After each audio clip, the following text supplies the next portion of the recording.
بسم اللہ الرحمن الرحیم۔ السلام علیکم۔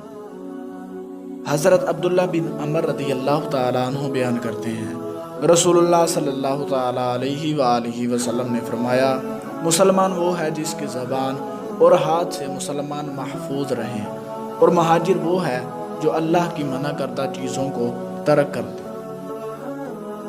حضرت انس رضی اللہ تعالیٰ عنہ بیان کرتے ہیں، رسول اللہ صلی اللہ تعالیٰ علیہ وآلہ وسلم نے فرمایا، جس شخص میں 3 خصلتیں ہوں، اس نے ان کے ذریعے ایمان کی لذت و حلاوت کو پا لیا، جس کو اللہ اور اس کے رسول سب سے زیادہ محبوب ہوں۔ جو شخص کسی سے محض اللہ کے رضا کی خاطر محبت کرتا ہو، اور جو شخص دوبارہ کافر بننا اس کے بعد کہ اللہ نے اسے اس سے بچا لیا ایسے ناپسند کرتا ہو جیسے وہ آگ میں ڈالا جانا ناپسند کرتا ہے۔